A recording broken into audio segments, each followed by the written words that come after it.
Hello నమస్తే welcome back to కెంపులా diaries. ఈరోజు అయితే మేము Hyderabad to Tirupati by car travel చేస్తున్నాము. ఈసారి సంక్రాంతి అయితే మేము హోమ్ టౌన్లో పేరెంట్స్తో సెలబ్రేట్ చేసుకోవాలి అనుకున్నాము. ముందైతే ప్లాన్ చేసుకోలేదు, సడన్గా అప్పటికప్పుడు అనుకొని బట్టలు లగేజ్ అంతా సర్దుకొని మేము స్టార్ట్ అయిపోయాము.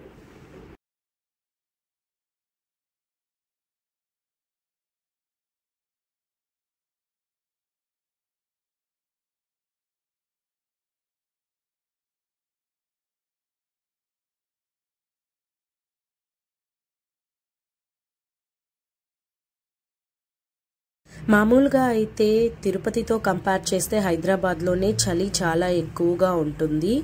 మేము అలానే ప్లాన్ చేసుకొని జర్కిన్స్ అన్నీ తెచ్చుకున్నాము. కానీ ఇప్పుడైతే హైదరాబాద్లో చలి కొంచెం తక్కువగానే ఉంది. మాకు జర్నీలో ఔటర్ రింగ్ రోడ్లో కొంచెం ఆ జర్నీలో మాకైతే మంచు వల్ల ప్రాబ్లం అయితే ఏం అనిపించలేదు.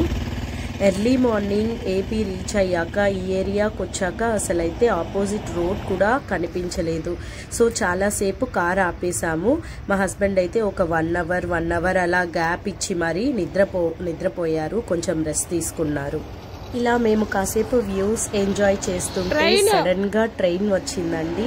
ఆ మంచు పొగల్లో కొండల మధ్యలో ట్రైన్ అలా వెళ్తుంటే చూడ్డానికైతే చాలా అందంగా అనిపించింది.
సరే ఆ వ్యూ ఎంజాయ్ చేసి ఇంకా కార్ స్టార్ట్ చేసుకొని వెళ్దామని ఇటు వచ్చాము. ఇటు చూస్తే పెద్ద చెట్టు పైన ఒక కోతుల గుంపు కూర్చొని ఉంది. అవి కూడా చలికి చాలా వణికిపోతున్నాయి. మేమేదో ఫస్ట్ చూసి ఆడుకుంటున్నాయి అనుకున్నాం, కానీ కొంచెం దగ్గరికి వెళ్ళి చూడగా చాలా మంచు పడుతుంది. వాటికి అసలు వణుకు ఆగట్లేదు. మీరు కూడా చూడొచ్చు. కొంచెం నేను ఆ ఒక మంకీనైతే జూమ్ చేసి తీశాను. ఇంకా అంతే, ఏమీ చేయలేం కదా, మనకి ఇల్లు ఉన్నట్లు వాళ్ళకి ఏమీ ఉండవు. కాబట్టి ప్రకృతి ధర్మం అవి పాటించవలసి ఉంటుంది. ఫస్ట్ అయితే అవి మేమేవైనా పెడతాము తినడానికి అన్నట్లు కాసేపు చూసాయి. కానీ మేమైతే ఏదో వాటిని ఒక సెలబ్రిటీస్ లాగా వీడియో షూట్ చేసుకుంటూ ఉన్నాము. చూసి మళ్ళీ సైలెంట్గా వెళ్ళిపోయి వాటి పని అవి చూసుకున్నాయి. ప్రకృతి అనేది ఒక అందమైన దేవుడి సృష్టి. మనకి అండ్ సమస్త జీవ ప్రాణకోటికి ఇదే జీవనాధారం. ఈ చెట్లు మనకే కాకుండా సమస్త కోటి జీవరాశులకి చాలా ఉపయోగపడుతున్నాయి. అసలు చెప్పాలంటే మనకంటే ఎక్కువ బర్డ్స్ అండ్ అనిమల్స్కే యూస్ అవుతున్నాయి. ఎప్పటికీ ప్రకృతే మనకి ఒక గొప్ప గురువులాగా ఉంటుంది. ఇది జీవితం అండ్ మన మనుగడ గురించి విలువైన పాఠాలు ఎప్పటికీ మనకు అందిస్తూనే ఉంటుంది. కాబట్టి దాన్ని చూసి మనం నేర్చుకుంటూనే ఉండాలి.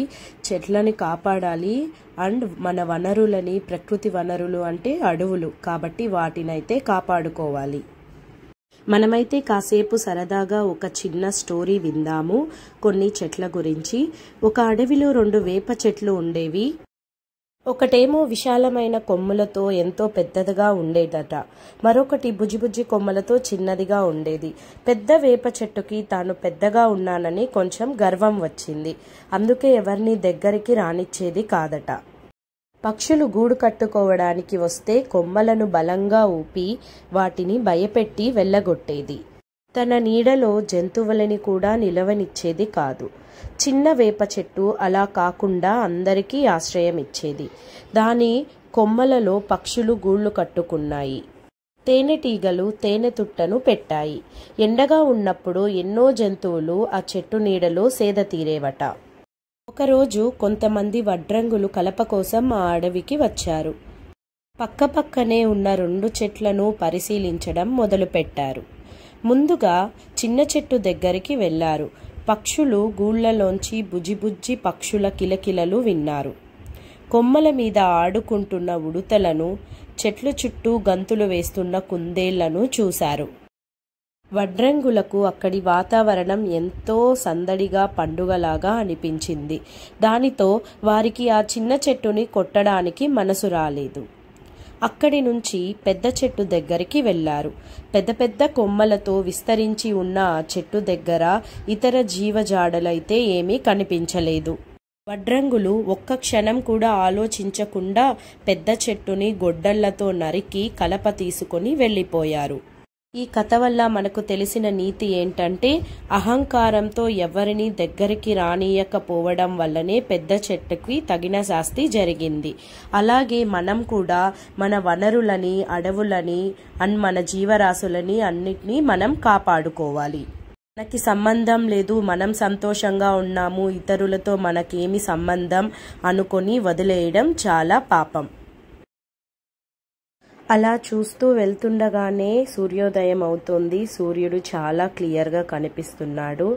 ఆ పొగ మంచుల్లోని సూర్యోదయం చూడ్డానికి చాలా అందంగా ఉంది.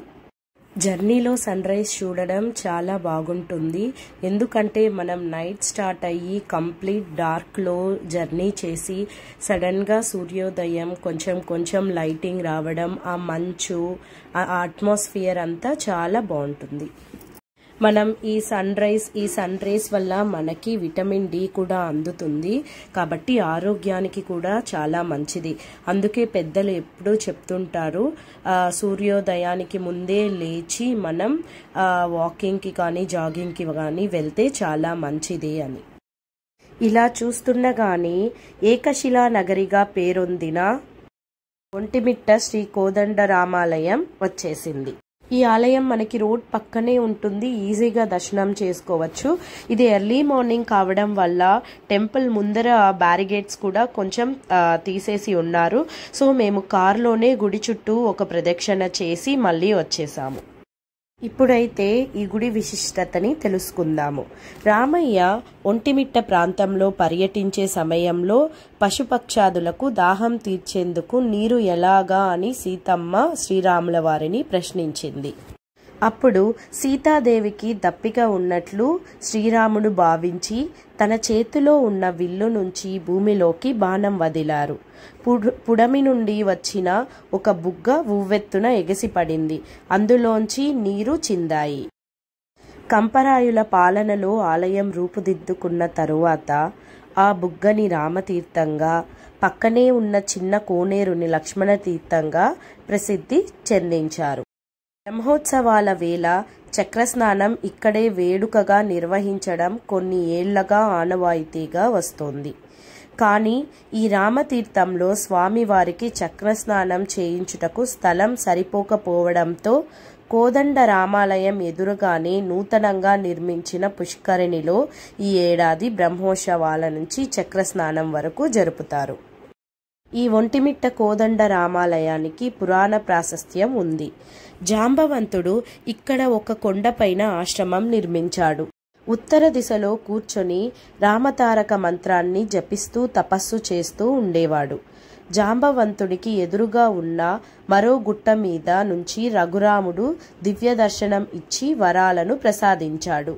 రామయ్య పైన భక్తితో సీతారామ లక్ష్మణ మూర్తులను ఒకే శిలపై మలచి జాంబవంతుడు ఇక్కడ ప్రతిష్ఠించినట్లు స్థల పురాణం చెబుతోంది. అంతేకాకుండా శ్రీరామచంద్రుల వారు తండ్రి మాట కోసం అరణ్యవాసం చెయ్యాలని నిర్ణయం తీసుకున్నారు. రామయ్య వెంట తన ధర్మపత్ని అయిన సీతమ్మ, సోదరుడు లక్ష్మణుడు కదలివచ్చారు. వనవాస కాలంలో దండకారణ్యంలో ఉన్న ఒంటిమిట్ట ప్రాంతంలో శ్రీరామచంద్రుల వారు పర్యటించారు. ఆ దివ్య స్వరూపుడి పాదస్పర్శతో ఆధ్యాత్మిక క్షేత్రం పునీతమయ్యింది. మృకుండ మహాముని ఆశ్రయంలో యజ్ఞాలు, యాగాలు జరిగేవి. రాక్షసులు ఆటంకాలు సృష్టించేవారు. ఆ రాక్షస బాధల నుండి శ్రీరామయ్య విముక్తి కల్పించినట్లుగా పురాణగాథ కూడా వాడుకలో ఉంది. హనుమంతుడి ఆగమనానికి ముందే ఈ ప్రాంతంలో శ్రీరామచంద్రమూర్తి సంచరించినట్లు పురాణాల ద్వారా తెలుస్తుంది. అందుకే ఇక్కడ కోవెలలో ఆంజనేయ స్వామి రామయ్య చెంత కనిపించరు. శ్రీరాముని కళ్యాణం పగలు జరగడంతో ఆ అపురూప దృశ్యాన్ని చూసే అదృష్టం లభించలేదని విమర్శిస్తున్న చంద్రుణ్ణి ఒంటిమిట్టలో జరిగే కళ్యాణం తిలకించే అవకాశం కల్పిస్తానని రాముడు మాట ఇచ్చినట్లు పురాణ కథనం. పురాణవేత్తల ప్రకారం వాల్మీకి రామాయణం బాలకాండ చివర సీతారాముల వివాహ ఘట్టం ఉంది. చైత్రమాసంలో ఉత్తర ఫాల్గుని నక్షత్రంలో రాముడితో పాటు లక్ష్మణ, భరత, శత్రుఘ్నుల వివాహాలు కూడా జరిగాయి. అవన్నీ పగటిపూతే జరిగాయి. చరిత్ర ప్రకారం బుక్కరాయులు ఒంటిమిట్టలో ఈ బ్రహ్మోత్సవాలని ప్రారంభించాడు. ఉత్సవాలలో భాగంగా శ్రీ సీతారామ కళ్యాణోత్సవం నిర్వహించాలి. రామాయణంలో రామచంద్రుని కళ్యాణం జరిగిన నక్షత్రానికే ఒంటిమిట్ట బ్రహ్మోత్సవాలలో రామయ్య కళ్యాణం నిర్వహించేందుకు నిర్ణయం తీసుకున్నారు. అప్పట్లో ఉత్సవాల్లో తొలిసారిగా ఈ కళ్యాణం నిర్వహించేందుకు తలపెట్టిన ఉత్తర ఫాల్గుని నక్షత్రం రాత్రిపూట వచ్చింది.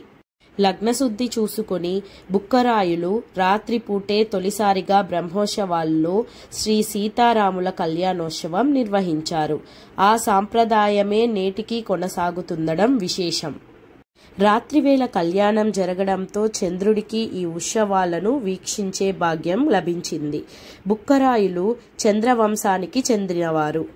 తమ వంశ మూలపురుషుడైన చంద్రుడు చూస్తూ ఆనందిస్తుండగా శ్రీ సీతారామ కళ్యాణం నిర్వహణ సంతోషాన్ని పొందింపజేసింది. బుక్కరాయులు రాత్రి కళ్యాణాన్ని ఆ తరువాత కొనసాగించారు. జిల్లాలోని అతిపెద్ద చెరువుల్లో ఒంటిమిట్ట చెరువుకు ప్రత్యేకత ఉంది. ఒంటిమిట్టకు వచ్చిన వారితో పాటు ఆ రోడ్డున వెళ్లేవారు ఈ చెరువును చూసే ఉంటారు. మెయిన్ రోడ్ నుంచి కనుచూపు మేర విశాలంగా కొండల వరకు విస్తరించి ఉన్న ఆ చెరువుకు చాలా గొప్ప చరిత్ర ఉంది. కడప కైఫియత్తుల సమాచారం మేరకు 1340లో కంపరాయులో విజయనగర సామ్రాజ్యంలో ఒక భాగమైన ఉదయగిరికి పాలకుడుగా ఉండేవాడు. తన పరిధిలోని ప్రాంతమంతా స్వయంగా పర్యటిస్తూ అవసరమనిపించిన చోట దేవాలయాలు, చెరువులు నిర్మింపజేశారు. ఒంటిమిట్ట ప్రాంతం 1340లో అరణ్యంగానే ఉండేది. ఆ ప్రాంతంలో కేవలం ముకుండాశ్రమం మాత్రమే ఉండేది. ఆ ప్రాంత బోయనాయకులైన ఒంటడు, మిట్టడు అక్కడికి వచ్చి కంపరాయులకి అక్కడి రామతీర్థంలోని నీటిని ఇచ్చి దాహం తీర్చి ఉపచారాలు చేశారు. అప్పటికే శిథిలమై ఉన్న గుడిని చూసి అభివృద్ధి చెయ్యాలని వారు రాజుని కోరారు. కంపరాయులు అంగీకరించి గుడి నిర్మాణంతో పాటు ఊరికి, ఊరి ప్రజలకి ఆదరువుగా ఉంటానని భావించి సమీపంలో చెరువు నిర్మాణం తలపెట్టారు. ఈ నిర్మాణ బాధ్యతలను ఒంటుడు, మిట్టడుకు అప్పజెప్పారు. గుడి అర్చకుల సౌకర్యం కోసం, గుడిలో ఇతర పెద్ద చిన్న ఉద్యోగాల కోసం, గ్రామంలో 72 రకాల సేవలు అందించే ప్రజల కోసం ఆయన చెరువుని పంపారు. చెరువు సహకారంతో పొలాల ద్వారా వచ్చే ఫలసాయాన్ని అనుభవిస్తూ ఆలయంలో రామునికి సేవలు అందిస్తూ అభివృద్ధి చేయాలని శాసనం చేయించారు. ఒంటిమిట్ట కోదండ రామాలయంలో నవమి వేడుకలు ముగిసిన తరువాత పౌర్ణమి రోజున రాత్రి పండు వెన్నెల్లో జానకిరాముల పరిణయ ఘట్టాన్ని అట్టహాసంగా నిర్వహించడం తరతరాలుగా ఆనవాయితీగా వస్తోంది. పెళ్లికి ముందు సద్గుణ సంపన్నుడైన కళ్యాణరాముడు లోకోత్తమ సౌందర్యవతి సీతమ్మని అందంగా ముస్తాబు చేస్తారు. కోదండ రామాలయంలో 2 చిన్న మండపాలు ఉన్నాయి. వీటిని ఎదుర్కోళ్ల మండపాలని పిలుస్తారు. కళ్యాణం రోజు ఈ 2 మంటపాలని సుందరంగా ముస్తాబు చేస్తారు. పడమర వైపు ఉన్న మండపంలో రామయ్య, తూర్పు ఉన్న మండపంలో సీతమ్మను కొలువుదీర్చి ఎదుర్కోళ్ల కార్యక్రమాన్ని కన్నుల పండువగా నిర్వహిస్తారు. ఆ తరువాత కళ్యాణ వేదికపై కళ్యాణం నిర్వహిస్తారు. కాగా ఈ ఆలయంలో టీటీడీలోకి విలీనమయ్యింది. 2016 నుంచి ఒంటిమిట్ట శివారులో నిర్మించిన కళ్యాణ వేదిక ప్రాంగణంలో సీతారాముల పరిణయ ఘట్టాన్ని నిర్వహిస్తున్నారు. ఎదుర్కోళ్ల కార్యక్రమం కూడా ఇక్కడే చేపడుతున్నారు. ఒంటిమిట్ట శ్రీ కోదండరామస్వామి ఆలయం, ముఖ్యంగా ప్రధాన రాజగోపురం ఎంత గంభీరంగా ఉంటుందో ఆలయ వార్షికోత్సవాలలో వినియోగించే రథం కూడా అంత గంభీరంగానే ఉంటుంది. ఈ రథం వెనుక ఆసక్తికరమైన చరిత్రగాథ ప్రచారంలో ఉంది. 16వ శతాబ్దంలో ఈ ప్రాంతాన్ని అనంతరాజు పాలించేవారు. బ్రహ్మోత్సవాలలో ఆయనే కొత్త రథం చేయించి రథోత్సవాన్ని తొలిసారిగా ఏర్పాటు చేయించినట్లు సమాచారం. దీన్ని అత్యంత సుందరంగా ఉండేటట్లు శిల్పకళా నైపుణ్యం ఉట్టిపడేలా తయారు చేసి రథశిల్పులకు ప్రజల్లో ఎంతో గౌరవం అందింది. తొలి బ్రహ్మోత్సవాలలో శిల్పులు తాము కూడా ఊరేగింపు సమయంలో రథంపై ఉండడానికి డిమాండ్ చేశారు. స్థానికంగా ఎక్కువ ప్రాబల్యం గల ఓ వర్గం వారు దీన్ని వ్యతిరేకించారు. అర్చకులు, ఆలయ పెద్దలు మినహా ఇతరులెవరూ రథంపై ఉండకూడదని అడ్డు చెప్పారు. రథశిల్పులు కూడా పట్టు వీడలేదు. తాము రథంపై కూర్చోవలసిందే అని పట్టుపట్టారు. ఆ సమయంలో తిరుపతిలో ఉన్న అనంతరాజుకి విషయం తెలిసింది. ఆయన వెంటనే ఒంటిమిట్టకు వెళ్లి పరిస్థితిని చక్కదిద్దాలని ధర్మాధికారులను ఆదేశించారు. వారు ఒంటిమిట్టకు వచ్చి విషయాలను గమనించారు. రథాన్ని నిర్మించిన రథశిల్పులు ఉత్సవాల సమయాల్లో రథంపై కూర్చునే సంప్రదాయం ఉన్నట్లు పండితుల ద్వారా తెలుసుకున్నారు. ఆ విషయాన్ని తమ ప్రభువైన అనంతరాజుకు తెలిపారు. ఆయన ఆజ్ఞ మేరకు ఒంటిమిట్ట బ్రహ్మోత్సవాల్లో రథంపై రథశిల్పులు కూడా ఉండే అవకాశం లభించింది. ఆలయంలో తూర్పు ఎదుర్కోళ్ల మండపం వద్ద కల తూర్పు మహాప్రాకారంపై ఓ బండపై వివరాలు గల శాసనాన్ని గమనించవచ్చు. కడపలో ఈ శాసనాలని, ఈ గుడులని చాలా బాగా నిర్మించారు. ఒంటిమిట్ట రామయ్య సేవలో ఎందరో కవులు తరించారు. అయ్యలరాజు తిప్పయ్య క్రీస్తుశకం 14వ శతాబ్దంలో సాహితీ సేవ చేసి చరిత్ర పుటల్లో చిరస్థాయిగా నిలిచిపోయారు. ఒంటిమిట్ట రఘువీర జానకి నాయక మకుటంతో ఆయన వెలువడించిన శతకం లభ్యమైంది. అయ్యలరాజు రామభద్రుడు ఒంటిమిట్టలో నివాసం ఉన్నట్లు చారిత్రక ఆధారాలు చెబుతున్నాయి. రామాభ్యుదయ కావ్యం ఆయన కలం నుంచే వెలువడింది. బొమ్మర పోతన మహాకవి. ఆయన భోగని దండకం రచించారు. ఆ తరువాత భక్తితో భాగవతం రచన చేసి జగదభిరాముడికి అంకితం చేశారు. ఇంకా చాలా గ్రంథాలు కూడా ఆయన రచించారు. వావిలి కొలను సుబ్బారావు, వాసుదాసు, వాల్మీకి మహర్షి సంస్కృతంలో రచించిన రామాయణాన్ని తెలుగులోకి అనువాదం చేశారు. కోదండరామస్వామిని పదకవిత పితామహుడు తాళ్లపాక అన్నమయ్య దర్శించుకుని తన్మయం పొందాడు. రాముడిపై అద్భుతమైన కీర్తనలను గానం చేశారు. 13వ శతాబ్దంలో విజయనగర సామ్రాజ్య పాలకుడు బుక్కరాయుల సోదరుడు కంపరాయులు ఉదయగిరిని పాలిస్తూ ఒంటిమిట్ట ప్రాంతంలో పర్యటించారు. ఇక్కడ ఒంటడు మిట్టడు అనే సోదరులు ఇద్దరు ఉండేవారు. వీరిద్దరూ రాజులతో పాటు ఆయన వెంట వచ్చిన బృందానికి వసతి కల్పించారు. వారిద్దరూ చెరువు రామాలయం నిర్మించాలని కంపరాయులని అడిగారు. వారి కోరిక మేరకు వాటిని నిర్మించేందుకు ఆయన కృషి చేశారు. ఒంటడు మిట్టడు కట్టిన ఆలయం కనుక ఈ ఆలయానికి ఒంటిమిట్ట కోదండరామాలయం అని పేరు వచ్చిందని మరో కథ ప్రచారంలో ఉంది. 16వ శతాబ్దపు మధ్యకాలంలో సిద్ధవటాన్ని పాలించిన మట్టి రాజులు ఈ ఆలయాన్ని అభివృద్ధి చేశారు. మట్టి అనంతరాజు పర్యవేక్షణలో ఆలయ అభివృద్ధి విశేష స్థాయిలో జరిగింది. అద్భుత శిల్పకళా చాతుర్యం, ఆనాటి శిల్పుల ప్రావీణ్యతాన్ని అద్దం పడుతోంది. ఆ తరువాత మట్టి కుమార అనంతరాజ పర్యవేక్షణలో కళ్యాణ మండపం, ఎదుర్కోళ్ల మండపాలు, ప్రసాదశాల నిర్మాణాల చొరవ తీసుకొని వాటిని నిర్మించారు.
చూస్తున్నారు కదా, ఇలా మా జర్నీ విలేజెస్ పైననే చాలా పల్లెటూర్ల మీదుగా సాగుతుంది.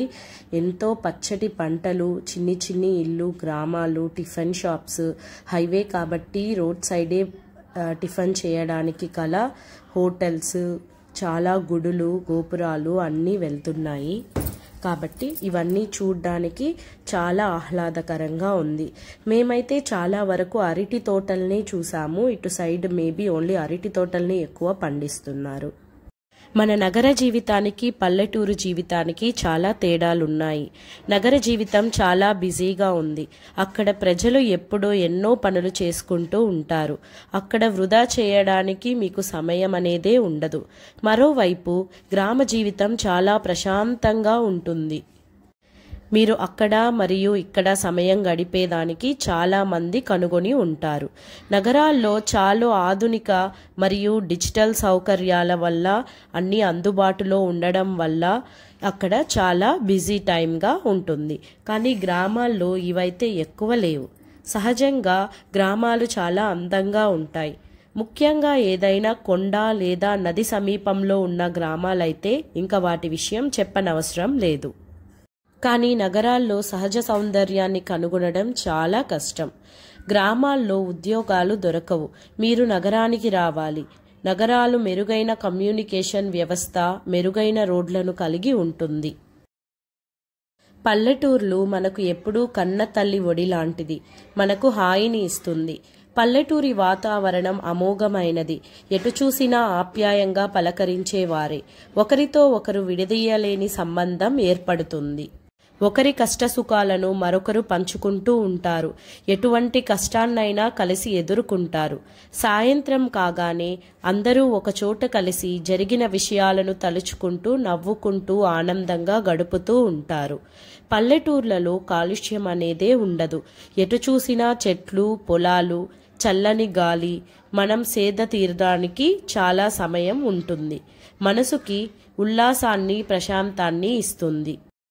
ఊరంతా పచ్చదనంతో వెదజల్లుతూ కలకల్లాడుతూ ఉంటుంది. ఇక్కడి వారు చాలా వరకు వ్యవసాయం మీదనే బ్రతుకుతూ ఉంటారు. వ్యవసాయం అంటే టీవీలో చూపించినంత తేలిక కాదండి.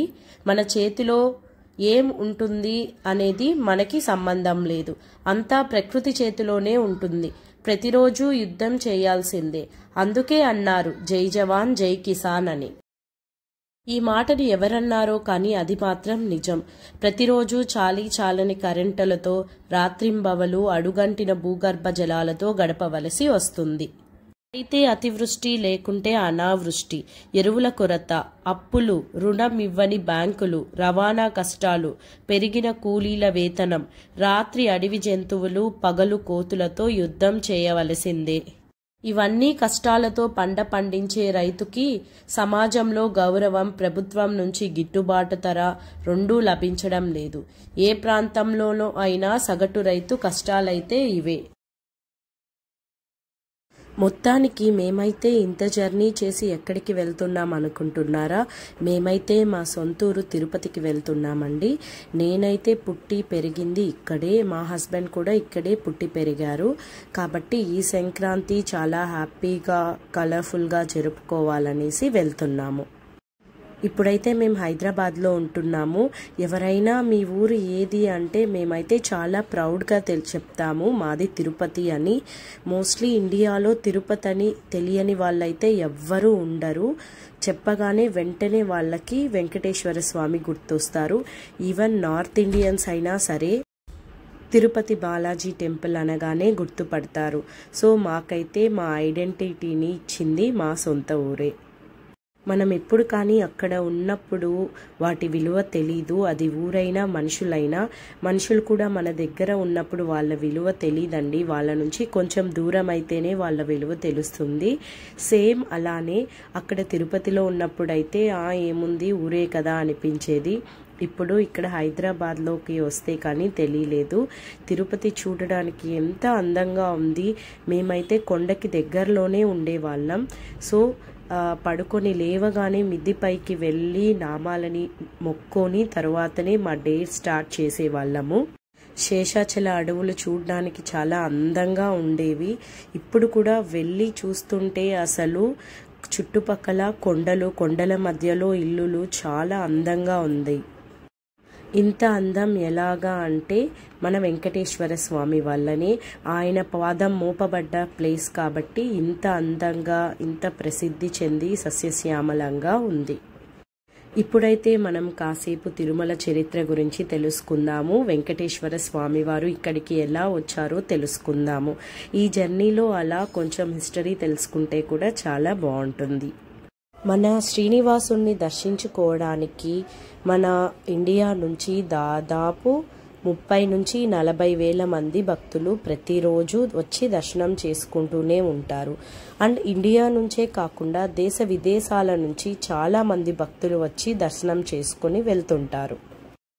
ఇక మనం తిరుమల దేవస్థానం గురించి వస్తే ఇది మన ఇండియాలోనే 2వ అతిపెద్ద ధనిక దేవాలయం. గుడికి ఒక రోజుకి 2 నుంచి 4 కోట్ల వరకు కానుకలు హుండీలో వస్తూనే ఉంటాయి. ఇక ఇప్పుడు మనం ఈ కొండలలో వెంకటేశ్వర స్వామి వారు ఎలా వెలిసారు అనేది తెలుసుకుందాము. అసలు ఈ ఆలయం ఇక్కడ వెలియడానికి ముందు పురాణాల్లో ఏమి ఉంది, ఏం జరిగింది అనేది ఇప్పుడు తెలుసుకుందాము. కలియుగ ప్రారంభ కాలంలో త్రిమూర్తులలో అనగా బ్రహ్మ, విష్ణు, మహేశ్వరులలో ఎవరికి అగ్రతాంబూలం ఇవ్వాలో మునులకి అర్థం కాలేదు. దీంతో ఋషులందరూ కలిసి నారదుడి దగ్గరికి వెళ్ళి అడుగుతారు. మీరు వెళ్ళి సప్త ఋషుల్లో ఒకరైన భృగు మహర్షిని పరీక్షించడానికి పంపించండి అనేసి సలహా ఇస్తాడు. భృగు మహర్షికి అహంకారం అనేది చాలా ఎక్కువ. దానికి కారణం ఏమంటే ఆయన పాదం కింద 3వ కన్ను అనేది ఒకటి ఉండేది. అయితే మొదట భృగు మహర్షి బ్రహ్మదేవుడి దగ్గరికి వస్తాడు. ఆ సమయంలో బ్రహ్మదేవుడు తనకు ఉన్న 4 తలల్లో ఒక తలతో వేదాలను పఠించడం, 2వ తలతో ధ్యానం చేయడం, మరొక తలతో ప్రపంచాన్ని సృష్టించడం, 4వ తలతో తన భార్య సరస్వతీదేవితో గడపడం లాంటివి చేస్తూ ఉంటాడు. ఈ కార్యక్రమాలలో బ్రహ్మదేవుడు చాలా బిజీగా ఉండి భృగు మహర్షిని అయితే గమనించడు. అప్పుడు భృగు మహర్షికి వెంటనే కోపం వచ్చి ఒక శాపాన్ని ఇస్తాడు. ఈ భూమిపైన ఎక్కడా నిన్ను పూజించే విధంగా అయితే గుడి కట్టదు, నిన్ను ఎక్కడా పూజించరు అని ఒక శాపం పెట్టి వెళ్ళిపోతాడు. కాబట్టే మనకి ఈ భూమి మీద ఎక్కడ బ్రహ్మదేవుడికైతే గుడి కట్టి పూజించము. మరి విష్ణువు శివుడికైతే ప్రతి ఊరు వాడ ప్రతి చోట మనకి గుళ్ళు కనిపిస్తాయి. అక్కడి నుంచి నేరుగా భృగు మహర్షి మహాశివుడి దగ్గరికి వెళ్తారు. మహాశివుడు పార్వతీదేవితో నాట్యంలో నిమగ్నమై భృగు మహర్షినైతే చూడడు. కాబట్టి మళ్ళీ భృగు మహర్షికి కోపం వచ్చి శపిస్తాడు. నిన్ను ఎప్పటికీ నిరాకార లింగంలోనే పూజిస్తారు, నిన్నైతే నువ్వు ఉన్న ఆకారంలో పూజించరు అనేసి ఒక శాపం పెట్టి కోపంతో అక్కడి నుంచి కూడా వెళ్ళిపోతాడు. ఆ తరువాత భృగు మహర్షి మహావిష్ణువు దగ్గరికి వెళ్తాడు. ఆ సమయంలో మహావిష్ణువు ఆదిశేషు పైన పడుకొని మహాలక్ష్మి ఒళ్ళో నిదురిస్తూ ఉంటాడు. మహావిష్ణువి పాదాలైతే భృగు మహర్షి వైపు చూపుతూ ఉంటాయి. పాదాలు ఆయన వైపు ఉండడం చూసిన భృగు మహర్షి చాలా అవమానంగా భావిస్తాడు. కాబట్టి కోపంతో ఊగిపోతూ వచ్చి మహావిష్ణువు ఛాతీ పైన తంతాడు. తరువాత మహావిష్ణువు వెంటనే లేచి అయ్యో నాది తప్పైపోయింది, నేనైతే మిమ్మల్ని గమనించలేదు అన్నట్లు ఒక చిన్న నాటకము ఆడి భృగు మహర్షి పాదాలు పట్టుకుంటాడు. అప్పుడు అక్కడ ఉన్న 3వ కన్నుని చిదిమేస్తాడు. దీనితో భృగు మహర్షికి ఉన్న కోపం, అహంకారం 2 తగ్గిపోతాయి.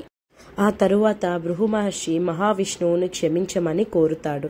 తరువాత మహావిష్ణువు భృగు మహర్షికి గొప్ప ఆతిథ్యాన్ని ఇస్తాడు. ఆ తరువాత భృగు మహర్షి మహామునులతో మీరు మహావిష్ణువుకే ప్రధాన తాంబూలాన్ని ఇవ్వండి అన్నట్లు చెప్తాడు. మహావిష్ణువుని ఛాతిపైన తన్నడం మహాలక్ష్మి చాలా అవమానంగా భావిస్తుంది. ఎందుకంటే మహావిష్ణువు గుండెల్లో ఉండేది మహాలక్ష్మి కాబట్టి ఆమెనే తన్నినట్లుగా భావించి చాలా బాధపడి తను వైకుంఠాన్ని వదిలి భూమిపైకి వచ్చేస్తుంది. చివరికి మహాలక్ష్మి భూమిపైన ఉన్న కొల్హాపూర్కి వచ్చి స్థిరపడిపోతుంది. మహావిష్ణువు మహాలక్ష్మి కోసం ముల్లోకాలన్నీ వెతుకుతూ ఉంటాడు. చివరికి నారదుడు వచ్చి మహాలక్ష్మి భూమిపైన ఉందని చెప్తాడు. ఇక మహావిష్ణువు శ్రీనివాసుడు అనే మానవ రూపంలోకి వచ్చి భూమిపైన ప్రతి చోట వెతుకుతూనే ఉంటాడు. అయినా ఆయనకి మహాలక్ష్మి దొరకదు. చాలాసేపు వెతికి ఇక అలసిపోతాడు. ఇక విసిగిపోయిన మహావిష్ణువు తిరుమల కొండల్లో కూర్చొని ధ్యానం చేయడం ప్రారంభిస్తాడు. ఎంతగా ధ్యానం చేస్తాడంటే తన చుట్టూ ఒక పుట్ట కట్టేస్తుంది. తనకి ఆ విషయం కూడా తెలియకుండా ధ్యానంలోనే మునిగిపోతాడు. ఇది అంతా తెలుసుకున్న మహాలక్ష్మి చాలా బాధపడుతుంది. తనకి ఎలాగైనా సహాయం చేయమని బ్రహ్మని, ఈశ్వరుణ్ణి అడుగుతుంది. ఇక ఈశ్వరుడు, బ్రహ్మ కలిసి ఒక ఉపాయాన్ని చేస్తారు. శివుడేమో ఆవుగా మారి, బ్రహ్మేమో దూడగా మారి ఈ భూమిపైకి వచ్చి ఆ ప్రాంతపు రాజుల గోవుల మందలో కలిసిపోతారు. ఇలా ప్రతిరోజు ఆ పశువుల మందతో కలిసి ఆ పుట్టలో ఉన్న శ్రీనివాసుడికి పాలనైతే ఇస్తూ ఉంటారు. ఇలాగా ఒకరోజు ఆవుల కాపరి ప్రతిరోజు తన ఆవు పుట్టలో వచ్చి పాలు ఇస్తుండడం గమనించేస్తాడు. సో తనకి చాలా కోపం వస్తుంది ఆ ఆవుల కాపరికి. వెంటనే ఆవుని కొట్టడానికి కర్ర పైకి వెత్తుతాడు. ఆ ఆవు తప్పించుకొని ఆ కర్ర పుట్టలో ఉన్న శ్రీనివాసుడి తలకు తగులుతుంది. ఆ దెబ్బే ఇప్పుడు నామాలుగా మనకి కనిపిస్తాయి. వెంటనే శ్రీనివాసుడికి కోపం వచ్చి ఆ గొల్లవాడిని నువ్వు ఇప్పుడే వెంటనే చనిపోతావు అని శపిస్తాడు. ఆయన శపించిన విధంగానే గొల్లవాడు చనిపోతాడు. ఈ విషయం అలా రాజ్యమంతా పాకి రాజు వరకు చేరుతుంది. ఇక ఇతడి సంగతి ఏదో చూద్దామనేసి రాజుగారే స్వయంగా శ్రీనివాసుడి దగ్గరికి వస్తాడు. ఆయన చూసి తన కళ్ళను తనే నమ్మలేకపోతాడు. ఆవు దూడ ఆ పుట్ట దగ్గరికి రావడం, పాలు ఇవ్వడం, ఆ పాలు శ్రీనివాసుడి తాగడం అంతా రాజు డైరెక్ట్గా చూస్తాడు. సో రాజుకి ఆ విషయం చూడగానే కోపం వస్తుంది. కోపం వచ్చి ఆ ఆవు దూడని చంపడానికి విల్లు ఎక్కు పెడతాడు. వెంటనే శ్రీనివాసుడు పుట్ట నుంచి బయటకి వచ్చి ఆ విల్లుని ముందరికి కదలనివ్వకుండా ఆపేస్తాడు. అప్పుడు శ్రీనివాసుడు ఆ రాజుకి వచ్చే జన్మలో నువ్వు రాక్షసుడిగా పుడతావని శపిస్తాడు. వెంటనే రాజు భయపడి శ్రీనివాసుడి పాదాలపై పడి వేడుకుంటాడు. వెంటనే శ్రీనివాసుడు కనికరించి ఆ శాపాన్ని వెనక్కి తీసుకుంటాడు. అప్పుడు శ్రీనివాసుడు ఆ రాజుతో అంటాడు, వచ్చే జన్మలో నీ కుమార్తెను నేను పెళ్లి చేసుకుంటాను అనేసి. వెంటనే చోళరాజు పునర్జన్మని ఎత్తి ఆకాశరాజుగా పుట్టి పిల్లల కోసం వ్రతాలు అన్నీ చేస్తూ ఉంటాడు. వెంటనే ఆయనకి కమలంలో ఒక కూతురు జన్మిస్తుంది. ఆ పుట్టిన పాపకి పద్మావతి అని పేరు పెట్టి చాలా అల్లారు ముద్దుగా పెంచుకుంటాడు. ఇక ఇటువైపు శ్రీనివాసుడు అలా తిరుగుతూ ఒక ఆశ్రమానికి వెళ్తాడు. ఆ దెబ్బ వల్ల ఆ ఆశ్రమంలో ఉన్న ఒక ముసలావిడ చూసి, అక్కడ ఎందుకు స్వామి మీకు దెబ్బ తగిలింది, అక్కడ జుట్టు అనేదే మీకు రాకుండా పోయింది అనేసి అడుగుతుంది. శ్రీనివాసుడు ఆ ముసలావిడకి జరిగిందంతా వివరిస్తాడు. అదే ఆశ్రమంలో ఉన్న నీల అనే యువతి తన వెంట్రుకలని కత్తిరించి శ్రీనివాసుడికి దెబ్బ తగిలిన చోట ఆ వెంట్రుకల్ని జతపరిచి ఆ దెబ్బని సరిచేస్తుంది. తన భక్తికి మెచ్చి వెంటనే శ్రీనివాసుడు ఆమెని దేవతగా చేసి, ఇక నుంచి నా భక్తులు ఇచ్చే వెంట్రుకలను నీకు జత చేస్తాను, నువ్వు పుచ్చుకో అని చెప్పి వరమిచ్చి వెళ్ళిపోతాడు. అలా ఉండగా శ్రీనివాసుడు ఒకరోజు వేటకి వెళ్తాడు. ఆ వేటకి వెళ్ళినప్పుడు అక్కడ శ్రీనివాసుడు పద్మావతిని చూస్తాడు. పద్మావతిని చూడగానే ఆయన ప్రేమలో పడిపోతాడు. పద్మావతి అనగా ఎవరో కాదు, ఆకాశరాజు కూతురు. కాబట్టి శ్రీనివాసుడు ఇచ్చిన శాప విమోచనం కనుక పద్మావతి కూడా శ్రీనివాసున్నే వరిస్తుంది. ఇక పద్మావతి శ్రీనివాసులు ఇద్దరు పెళ్లి చేసుకోవాలని నిర్ణయించుకొని వాళ్ళ ప్రేమ విషయాన్నైతే రాజుగారికి చెప్తారు. వెంటనే ఆకాశరాజు పెళ్లికి ఒప్పుకుంటాడు. ఇక పద్మావతి రాజు కుమార్తె కనుక, తను ధనవంతరాలు కనుక పెళ్లికి కావలసిన సామాగ్రి, నగలు అన్నీ తన దగ్గర ఉంటాయి. కానీ శ్రీనివాసుడు ఆశ్రమంలో ఉండడం వల్ల తన దగ్గర ఏమీ ఉండవు. ఇక ధనం కోసం శ్రీనివాసుడు కుబేరుణ్ణి ప్రార్థిస్తాడు. కుబేరుడు శ్రీనివాసుడి భక్తికి మెచ్చి వెంటనే ప్రత్యక్షమై నీకేమి కావాలి అనగా, నాకు కొంచెం డబ్బు నగలు కావాలి అనేసి కోరుతాడు. ఆయన కోరిక మేరకు కుబేరుడు కొంచెం ధనము, నగలు అన్నీ ఇస్తాడు. అప్పుడు శ్రీనివాసుడు కుబేరుడితో ఇలా అంటాడు, నా భక్తులు ఇచ్చే కానుకలను నీకే సమర్పిస్తాను. ఆ కానుకలన్నింటినీ తీసుకొని నీవు నీ అప్పు తీర్చుకోవచ్చు అని చెప్పి వెళ్ళిపోతాడు. ఇక పద్మావతి శ్రీనివాసుల కళ్యాణం అంగరంగ వైభవంగా చాలా ఘనంగా జరుగుతుంది. ఇక వీరిద్దరూ తిరుమల కొండకి వస్తారు. తిరుమల కొండలోనే చాలా సంవత్సరాలు ఉంటారు. ఇలా గడుస్తుండగా నారదుడి ద్వారా లక్ష్మీదేవికి, శ్రీనివాసుడికి, పద్మావతికి పెళ్ళైన విషయం తెలుస్తుంది. ఇక లక్ష్మీదేవి శ్రీనివాసుడి దగ్గరికి వస్తుంది, అనగా తిరుమల కొండకి వస్తుంది. అప్పుడు లక్ష్మీదేవికి, శ్రీనివాసుడికి, పద్మావతికి ఒక గొడవ జరుగుతుంది. ఈ గొడవ మూలంగానే శ్రీనివాసుడు రాయిలాగా మారిపోతాడు. భర్త ఇలా రాతిలా మారిపోవడంతో లక్ష్మీదేవి, పద్మావతి కూడా రాయిలాగా మారిపోతారు. ఇక లక్ష్మీదేవి ఏమో శ్రీనివాసుడి ఛాతీ పైన ఎడమ వైపున, పద్మావతీదేవి శ్రీనివాసుడి ఛాతీకి కుడివైపున కొలువుంటారు. ఈ విధంగా మహావిష్ణువు శ్రీనివాసుడి రూపంలో తిరుమల కొండల్లో ఉన్నాడు, ఇలాగా శిలగా మారిపోయి అక్కడే ఉన్నాడు అన్నట్లు పురాణాలు మనకి తెలుపుతున్నాయి.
ఇదైతే టోటల్ ఫారెస్ట్ ఏరియానే అండి. ఎప్పుడు ఇక్కడ చాలా మంకీస్ ఉంటాయి. చాలా మంది ఇక్కడ మిగిలిపోయిన ఫ్రూట్స్ని వెజిటేబుల్స్ని తీసుకొచ్చి పెడుతుంటారు. వేస్ట్ చేయకుండా అట్లీస్ట్ అనిమల్స్కి ఆహారంగా పనికొస్తాయని. మేము కూడా కార్ ఆపామండి. చూడండి కోతి వచ్చి ఎంత చక్కగా అడుగుతోంది ఏమైనా ఫుడ్ ఉంటే పెట్టండి అని. మా దగ్గర అయితే ఆ టైంకి రేగిపళ్ళు ఉన్నాయండి. మేము జర్నీ చేస్తున్నాం కదా, నైట్ ఎప్పుడైనా నిద్ర వస్తే మా ఆయన తినడానికైతే పెట్టుకున్నారు. సో ఆ రేగిపళ్ళు వేసాము. డౌట్గానే వేసాము ఆ కోతి తింటుందో లేదో అనుకొని, కానీ చాలా చక్కగా తీసుకొని తినింది. అండ్ మాకు ఒక భయం వేసింది, అది సడన్గా జంప్ చేసి కార్ లోపలికి వస్తే ఏం చేయాలి అని. సో విండోస్ అన్నీ పైకి తీసి జస్ట్ హ్యాండ్ మాత్రం సరిపోయేంత గ్యాప్ ఇచ్చి ఆ గ్యాప్ నుంచి ఇచ్చాము. మమ్మల్ని అయితే ఏ ఇబ్బంది పెట్టలేదండి. చూడడానికి చాలా చక్కగా ఉంది కదా. జస్ట్ తినేసి ఇంకా కావాలి అన్నట్లు ఎక్స్పెక్ట్ చేసింది. మాకు అప్పటికే ఇక లేట్ అయిపోతుంది అని కాసేపు కొన్ని రేగి పళ్ళు ఇచ్చేసి మేమైతే మళ్ళీ మా జర్నీని స్టార్ట్ చేసేసాము.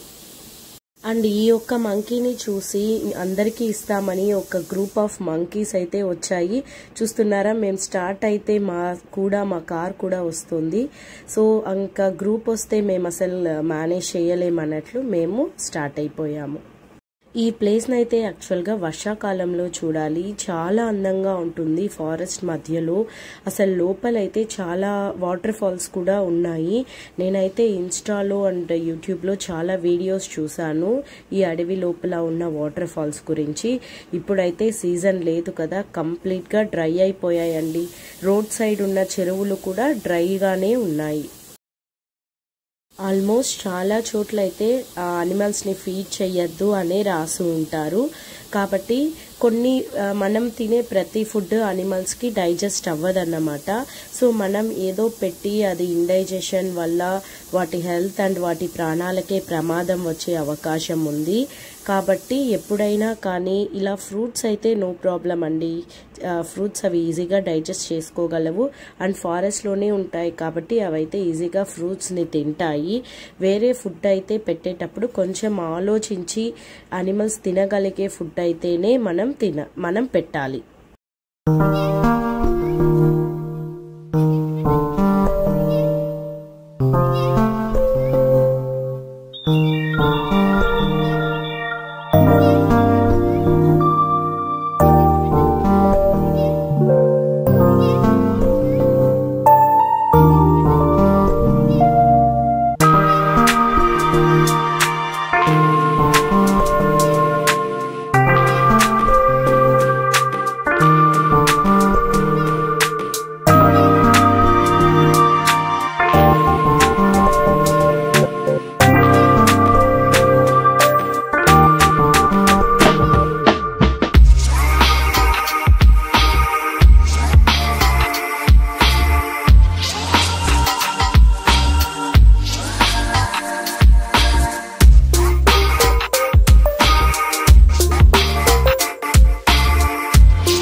మా పిల్లలైతే ఎప్పుడెప్పుడు తిరుపతి వస్తుందా అన్నట్లు వెయిట్ చేస్తున్నారండి.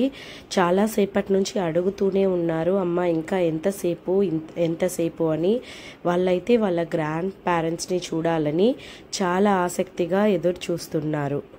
కాసేపు మేము పిల్లల్ని ఆట పట్టించాము, తిరుపతి కాదు మనం మళ్ళీ రిటర్న్ హైదరాబాద్ వెళ్ళిపోతున్నామని. వాళ్ళైతే నమ్మలేదు. ఈ ప్లేస్ వచ్చిందంటే, ఈ రైల్వే గేట్ వచ్చిందంటేనే కన్ఫర్మ్ అండి, ఇంకా తిరుపతి వచ్చేసింది. ఇది కరకంబడి రోడ్ కాబట్టి ఈజీగా మా పిల్లలు కూడా గుర్తుపట్టేశారు.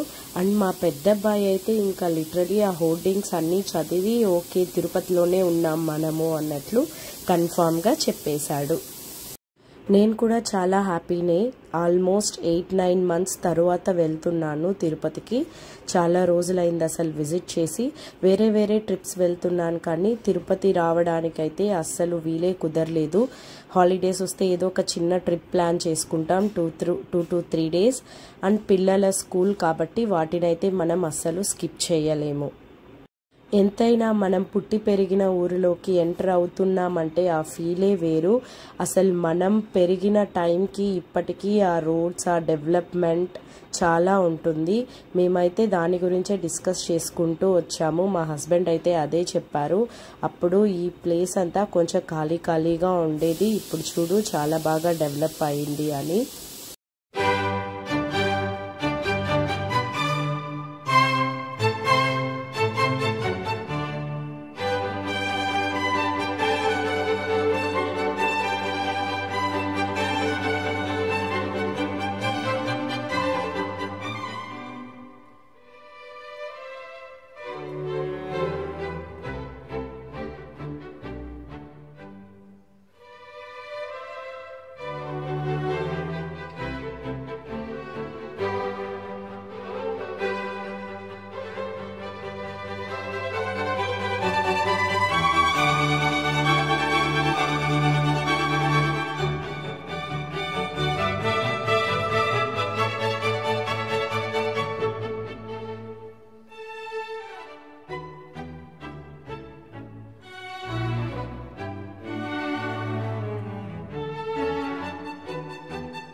చూస్తున్నారా ఫ్లైఓవర్ దగ్గరికి అయితే వచ్చేసాము. చూడ్డానికైతే ఎంత అందంగా ఉందో. మేమున్నప్పుడైతే అసలు ఈ ఫ్లైఓవర్స్ ఇదంతా ఏముండేది కాదు, అంత ట్రాఫిక్ కూడా ఉండేది కాదు. కానీ ఇప్పుడైతే చూడ్డానికి ఇది చాలా బాగుంది. ఫ్లైఓవర్స్ కింద నామాలు కూడా పెట్టారు. సో ముందైతే ఆ నామాలు లైటింగ్స్ చూడడానికి కొండకల్లా చూసేవాళ్ళము. అవి చాలా చక్కగా వెలుగుతూ ఉండేవి. ఇప్పుడు చూడండి ఎక్కడ చూసినా నామాలే కనిపిస్తున్నాయి. నమో వెంకటేశాయ అనుకుంటూ చాలా చక్కగా ఉంటుంది. నైట్ టైం అయితే ఈ ప్లేస్ అంతా ఇంకా లైటింగ్స్ కూడా ఉంటుంది. ఆ లైటింగ్స్తో చూడడానికి కూడా ఈ బ్రిడ్జెస్ అయితే వెలిగిపోతున్నాయి. ఎంతైనా మన తిరుపతి కదా, ఇది చాలా బాగుంటుంది. ఆ వెంకటేశ్వర స్వామి ఆశీస్సులతో ఎప్పటికీ ఇలానే తిరుపతి ప్రజలంతా సంతోషంగా ఉండాలని నేను కూడా కోరుకుంటున్నాను.